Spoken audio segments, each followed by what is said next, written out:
Si Dodi. Si Dodi ay isang binata. Siya ay maginoo. Nakatira siya sa isang kubo. May mga alaga siyang gaya ng aso, kabayo, at pusa.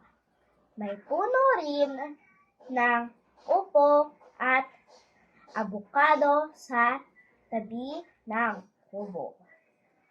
Masaya ang binata sa pagtira niya sa kubo.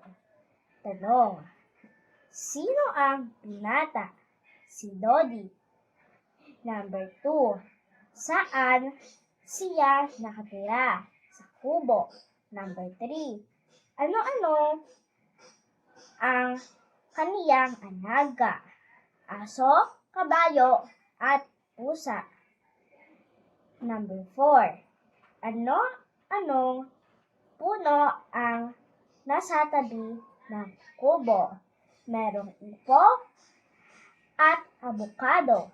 Number 5, ano ang damdamin niya sa pagtira sa kubo?